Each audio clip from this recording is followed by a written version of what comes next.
यो कालू जी, उठिए भी। देखिए, रानो चिड़िया और हरिया तोता अपने घरों में कपास और तिनके भर रहे हैं। क्या इस बार हम बर्फ में जम जाने का इरादा रखते हैं?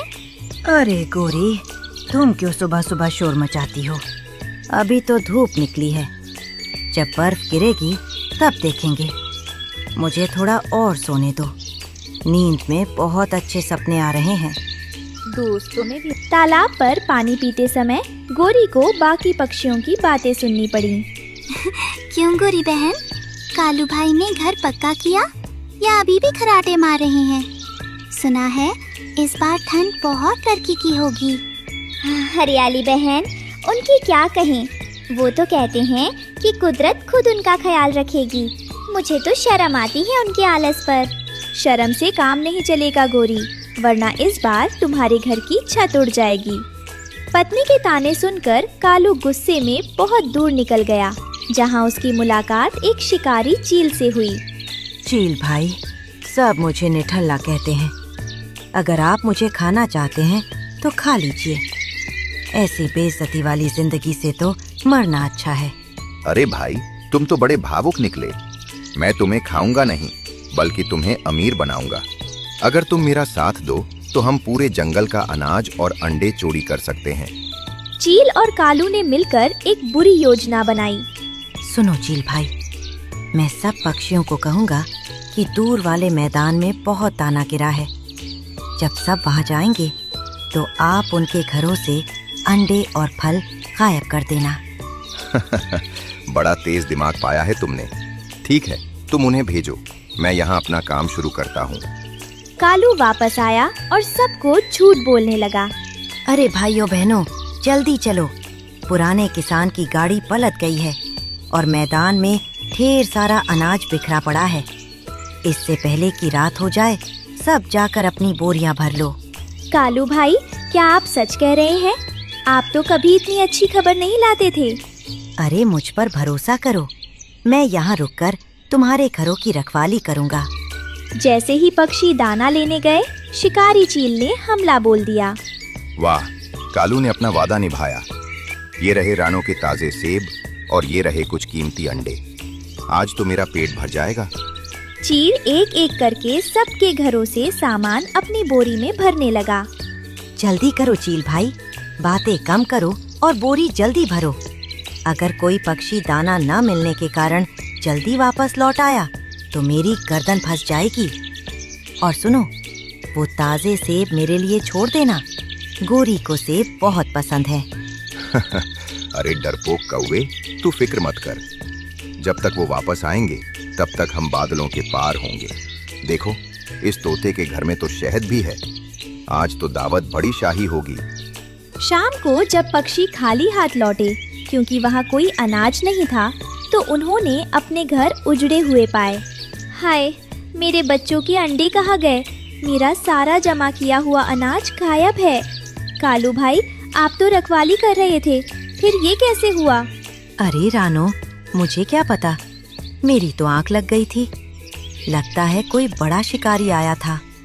आंख लग गई थी? कालू, तुम एक कौवे हो जिसकी नींद जरा सी आहट पर खुल जाती है। इतना बड़ा हादसा हो गया, शिकारी ने घर उजाड़ दिए और तुम खर्राटे लेते रहे। ये बात गले से नीचे नहीं उतरती। मेरे बच्चों के लिए संजोया हुआ शहद भी ले गया वो लुटेरा।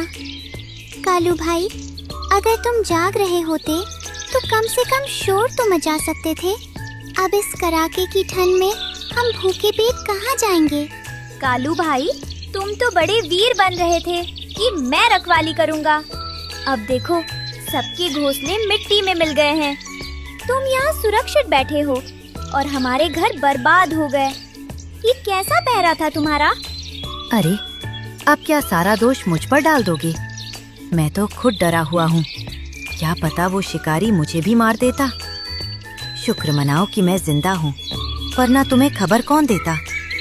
जाओ जाओ, अब रोने से कुछ नहीं होगा। अपनी किस्मत को दोष दो। रानो को कालू की बातों पर यकीन नहीं हुआ। उसे कुछ दाल में काला लगा। वो अपने घर पर बैठी थी। कुकू बेटा, मुझे लगता है कालू और उस चील के बीच कोई रिश्ता है।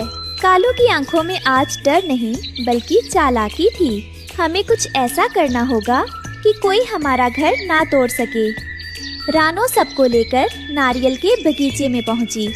साथियों, घास के घर कमजोर होते हैं, क्यों ना हम इन गिरे हुए नारियल के खोल का इस्तेमाल करें। ये इतने सख्त हैं कि चील की चोंच भी इन्हें नहीं तोड़ पाएगी। बात तो सही है रानू, पर इन्हें काटना और घर बनाना बहुत मुश्किल होगा। मुश्किल है पर नामुमकिन नहीं। हम सब मिलकर रात भर मेहनत करेंगे। सारी पक्षियों ने मिलकर नारियल के गोल खोलों के अंदर उन्हें गरम घास से भर दिया। वाह, ये नारियल के घर तो बहुत मजबूत और गोल मटोल हैं। अब देखते हैं कौन अंदर घुसता है। जल्दी कीजिए, सुबह होने से पहले हमें अपने अपने नारियल के घर पेड़ों पर टांगने होंगे। अगली सुबह चील फिर से चोरी करने आया, पर नजारा पतला हुआ था। ये क्या तमाशा है? आज घास के घोंसले कहाँ गए? ये सब पेड़ों पर पत्थर जैसे गोले क्यों लटके हैं? चील भाई, ये पत्थर नहीं नारियल है। लगता है पक्षी समझदार हो गए हैं। चील ने गुस्से में आकर एक नारियल के घर पर अपनी चोंच मारी। आह, मेरी चोंच! ये घर है या पहाड़? इसमें तो सुराख भी नहीं हो रहा। कालू, तुमने मुझे फंसा दिया, मेरा समय बर्बाद किया। चील भाई, मुझे क्या पता था कि ये चिड़िया इतनी होशियार निकलेगी। चील को बहुत भूख लगी थी और वो कालू पर ही झपट पड़ा। जब मुझे कोई शिकार नहीं मिला तो मैं तुझे ही खाऊंगा। तूने मेरा नुकसान कराया है। नहीं नहीं चील भाई, मुझे छोड़ दीजिए, मैं तो आपका दोस्त हूँ। कालू अपनी जान बचाकर वहाँ से भाग खड़ा हुआ। ठंड बढ़ गई थी तो रानो ने अपने नारियल के घर के पास एक छोटा चाय का होटल खोल लिया। आइए भोलू दादा, गर्मा गर्म अदरक वाली चाय पीजिए। नारियल के घरों में ठंड नहीं लगती और चाय से दिल खुश हो जाता है। ये रानो तो बड़ी अमीर हो गई। कालू जी, हमें भी कुछ ऐसा ही करना चाहिए। सब पक्षी अपने मजबूत नारियल के घरों में सुरक्षित थे। कालू को अपनी गलती का एहसास हुआ और वो अब मेहनत करने लगा था। अरे बिटिया की कसम, नेकी ही असली मरहम। याद रखना बच्चों, आलस इंसान को चोर बना देता है और मेहनत उसे राजा बना देती है। इस कहानी से हमें सीख मिलती है कि आलस इंसान को चोर या धोखेबाज बना देता है, जबकि मेहनत उसे सम्मान दिलाती है। और जो दूसरों के लिए गड्ढा खोदता है वो खुद भी उसमें गिरता है। विश्वासघात करने वाले का अंत हमेशा बुरा होता। जंगल के बाकी पक्षी रो धोकर सो चुके थे, पर रानो की आंखों में नींद नहीं थी। उसे कालू के सोने वाली बात हजम नहीं हो रही थी। उसने सच का पता लगाने का फैसला किया। कुकू, तुम सो जाओ बेटा, मम्मा जरा बाहर ठंडी हवा में टहलने जा रही है। अगर मैं देर से आऊँ तो दरवाजा मत खोलना। रानो ने खुद को सूखी पत्तियों में छुपा लिया और कालू के घोंसले पर नजर रखने लगी। उसे यकीन था कि चोर रात के अंधेरे में दोबारा आएगा। ये चील था। अरे चील भाई, इतनी रात को क्यों आए? कोई देख लेगा तो गजब हो जाएगा। अरे डरपोक, सब सो रहे हैं। सुन, उस बुड्ढे उल्लू के घर में सोने के कुछ सिक्के और पुराना कीमती सामान रखा है। कल सुबह उन्हें भी साफ करना है। ठीक है, पर मेरा हिस्सा? मुझे गोरी के लिए रेशमी मखमल चाहिए। तुम अपना वादा याद रखना। ओह, तो ये बात है। कालू ही कतार है। मुझे अभी सबको जगाना होगा। नहीं, अभी नहीं, मुझे पुख्ता सबूत चाहिए। रानो चुपके से वहाँ से निकली और सबको जगाकर नारियल के बगीचे में ले गई। उसने सबको कालू की गद्दारी के बारे में बताया। क्या कालू ने हमारे साथ ऐसा किया? मैं अभी उसकी चोंच तोड़ दूंगा। रुको हरिया, वो चील बहुत ताकतवर है। हमें लड़ना नहीं, बचना और फंसाना है। हम इन नारियल की खोलों से न सिर्फ घर बनाएंगे बल्कि कालू के लिए एक जाल भी बुनेंगे। रानो ने गद्दार कालू को पकड़ने के लिए एक बहुत ही चतुराई भरा जाल बुना। उसने चिपचिपा रस और तीखी जंगली मिर्च का पाउडर इकट्ठा किया। बल्लू दादा, ये देखिए, मैंने मिट्टी के गोल गोले बनाकर उन पर सफेद रंग कर दिया है। ये बिल्कुल पक्षियों के असली अंडों जैसे दिख रहे हैं, पर इनके अंदर बहुत ही शक्तिशाली गोंद और मिर्च भरी है। वाह रानो, जैसे ही चील इन अंडों को उठाने की कोशिश करेगी, उसका सारा शरीर चिपक जाएगा और वो उड़ भी नहीं पाएगी। बिल्कुल, और कालू को लगेगा कि उसने फिर से हमें लूट लिया है, पर इस बार वो खुद अपने बिछाए जाल में फंसेगा। सुबह की पहली किरण के साथ कालू फिर से अपनी डाल पर रखवाली का नाटक करने लगा। तभी शिकारी चील आसमान से बिजली की तरह नीचे उतरी। चील भाई जल्दी देखिए, उल्लू दादा के घर के बाहर आज 7 चमकदार सफेद अंडे रखे हैं। जल्दी उठाइए और यहाँ से भागिए।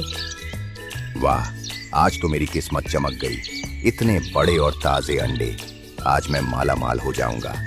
जैसे ही चील ने उन अंडों पर झपट्टा मारा और उन्हें फोड़ने की कोशिश की, उनमें से जोरदार धमाके के साथ चिपचिपी गोंद और लाल मिर्च का धुआं बाहर निकला।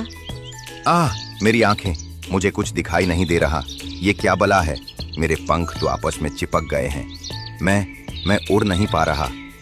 कालू, तूने मुझे जानबूझकर फंसाया है। तूने गद्दारी की है। नहीं चील भाई, मुझे कुछ नहीं पता। ये क्या हो गया? चील के चिल्लाने की आवाज सुनकर सारे पक्षी जो पहले से ही तैयार थे बाहर निकल आए। कालू डर के मारे कांपने लगा और भागने की कोशिश करने लगा, पर हरिया तोता और गज्जू हाथी ने रास्ता रोक लिया। वाह रानो, जैसे ही चील इन अंडों को उठाने की कोशिश करेगी, उसका सारा शरीर चिपक जाएगा और वो उड़ भी नहीं पाएगी। बिल्कुल, और कालू को लगेगा कि उसने फिर से हमें लूट लिया है, पर इस बार वो खुद अपने बिछाए जाल में फंसेगा। सुबह की पहली किरण के साथ कालू फिर से अपनी डाल पर रखवाली का नाटक करने लगा। तभी शिकारी चील आसमान से बिजली की तरह नीचे उतरी। चील भाई जल्दी देखिए, उल्लू दादा के घर के बाहर आज 7 चमकदार सफेद अंडे रखे हैं। जल्दी उठाइए और यहाँ से भागिए। वाह, आज तो मेरी किस्मत चमक गई। इतने बड़े और ताजे अंडे, आज मैं माला माल हो जाऊंगा। जैसे ही चील ने उन अंडों पर झपट्टा मारा और उन्हें फोड़ने की कोशिश की, उनमें से जोरदार धमाके के साथ चिपचिपी गोंद और लाल मिर्च का धुआं बाहर निकला। मेरी आंखें, मुझे कुछ दिखाई नहीं दे रहा। ये क्या बला है? मेरे पंख तो आपस में चिपक गए हैं। मैं उड़ नहीं पा रहा। कालू, तूने मुझे जानबूझकर फंसाया है। तूने गद्दारी की है। नहीं चील भाई, मुझे कुछ नहीं पता। ये क्या हो गया? चील के चिल्लाने की आवाज सुनकर सारे पक्षी जो पहले से ही तैयार थे बाहर निकल आए। कालू डर के मारे कांपने लगा और भागने की कोशिश करने लगा, पर हरिया तोता और गज्जू हाथी ने रास्ता रोक लिया। कहाँ भाग रहे हो कालू भाई? तुम्हारी और इस चील की दोस्ती का तमाशा तो पूरे जंगल ने देख लिया। कल रात जब तुम इस लुटेरे के साथ हमारे अंडे बेचने का सौदा कर रहे थे, तब मैं वहीं झाड़ियों में थी। थू है तुझ पर कालू, तूने चंद पैसों और मखमली बिस्तर के लिए अपने ही बच्चों और पड़ोसियों का सौदा कर दिया। तू मेरा बेटा कहलाने के लायक नहीं है। तूने लालच में अपनी माँ का आशियाना भी नहीं छोड़ा। सारे पक्षी बहुत गुस्से में थे। उन्होंने गोंद में फंसी चील और डरपोक कालू को चोंच मार मार कर और पत्थर मार मार कर जंगल की सीमा से बाहर खदेड़ दिया। मुझे माफ कर दो, मैं लालच में अंधा हो गया था। गोरी, मुझे बचाओ, मैं तुम्हारा पति हूँ। मेरा कोई पति नहीं है। तुमने ना सिर्फ इन पक्षियों को बल्कि मुझे भी धोखा दिया। अब तुम इस जंगल की हवा में सांस लेने के लायक भी नहीं हो। भाग जाओ यहाँ से और कभी वापस मत आना।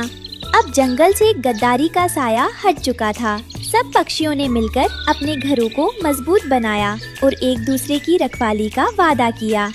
अरे बिटिया की कसम, नेकी ही असली मरहम। याद रखना बच्चों, घर लकड़ी या तिनकों से नहीं, भरोसे की दीवार से बनता है।